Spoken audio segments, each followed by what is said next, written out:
Sewu Dino ini film yang rilis di tahun 2023, disutradarai oleh Kimo Stambul. Ini adaptasi dari ceritanya Simple Man, dan gue sendiri belum pernah baca ceritanya, cuma KKN doang yang gue tahu ya. Jadi gue nonton berdasarkan apa yang gue lihat dari trailer, dan gue juga terhitung jarang untuk ngebahas film Indonesia. Yang terakhir itu Keramat 2 kalau nggak salah. Dan ketika gue nonton trailernya ya untuk film ini, menurut gue terhitung menarik gitu, terutama dari sisi 1000 harinya. Kalau ngomongin plotnya, ini tentang seorang wanita yang bernama Sri. Dia menerima pekerjaan dari suatu keluarga karena terlahir di Jumat Kliwon. Bersama dua orang temannya yang bernama Erna dan Dini, mereka bertiga menuju suatu tempat terpencil untuk merawat salah satu anggota keluarga yang mempekerjakan mereka gitu karena terkena santet. Kurang lebih seperti itu dari sisi plotnya ya. Dan jujur aja gue nonton film ini dengan ekspektasi rendah. Gue juga nggak mau ngebandingin film Indonesia dengan film luar ya, karena mereka udah lebih established juga. Tapi satu hal yang unik ya pas gue nonton film ini, gue nontonnya di CGV. Pas gue masuk ke dalam, kan nunggu kan kayak biasanya sambil nontonin trailer dan promosi yang ada di layar. Tapi pas mau mulai, layarnya tiba-tiba mati, terus keluar suara gitu tentang tata cara dan etika sama nonton di bioskop gitu. Tapi ini dibawain dengan versinya Sewu Dino, dimana audio only dan layarnya gelap gitu. Menurut gue ini gimmick yang keren sih. Dari situ baru masuk ke ceritanya gitu. Menurut gue ya terhitung kreatif gitu. Secara cerita, karena gue nggak tahu ya cerita dari Simple Man seperti apa, jadi gue nggak bisa ngebandingin nih versi tulisannya dengan versi filmnya. Cuma secara keseluruhan, kalau ngomongin film ini ya gue terhitung suka gitu. Ada twistnya, sisi misterinya juga kuat banget sampai ke akhir film. Ada sedikit jump scare, ada setannya juga yang menurut gue itu serem. Gue masih kebayang sampai sekarang. Walaupun ada beberapa pertanyaan ya, mungkin lebih ke sisi ceritanya.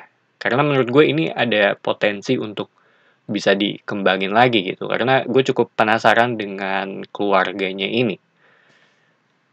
Sedangkan di film ini kan kita cuma ngelihat dari sebagian kecilnya aja gitu. Kita ngelihat dari sudut pandangnya si Sri, walaupun ada beberapa karakter lain yang bercerita mengenai apa yang terjadi gitu ke si karakter Sri ini gitu. Tapi menurut gue ya ini terhitung cukup, bisa dibilang cukup kaya ya dengan ceritanya.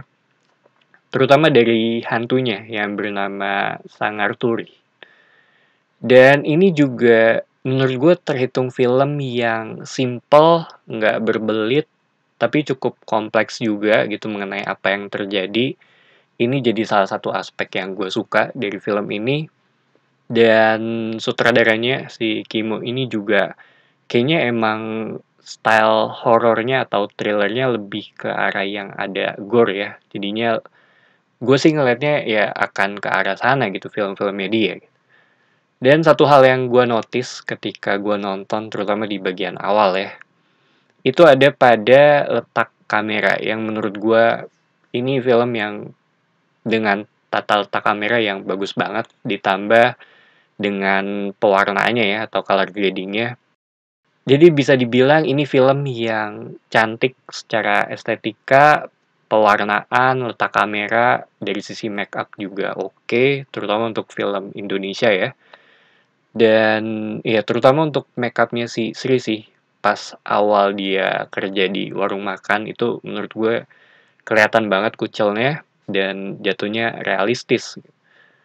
Dan ada satu hal yang gue suka, ini pas bagian si Sri pertama masuk ke rumah neneknya ya, itu ada satu shot yang dimana si Sri ini berdiri di tengah dan sebelah kirinya di sebelah kirinya sini itu ada satu lampu yang terang dan sisi kanannya itu gelap gitu. Dan Interpretasi gue adalah ya bisa dibilang ini kayak metafor bahwa dia ada di tengah-tengah gitu antara gelap dan terang. Dari sisi sound juga ini tuh film yang ya cukup oke, nggak berlebihan juga. Gue suka dengan dentumannya ya, ada beberapa bagian yang menggunakan sound ini, itu bikin gue deg-degan juga. Dan dari sisi CGI juga ya ini terhitung rapi sih, walaupun masih ada yang agak sedikit kelihatan gitu, terutama pas bagian bapaknya Sri. Cuma untuk film Indonesia ya, ini terhitung punya CGI yang bagus gitu. So, Seudino buat gue ini film yang menarik, yang bagus juga dari sisi cerita gampang untuk diikutin.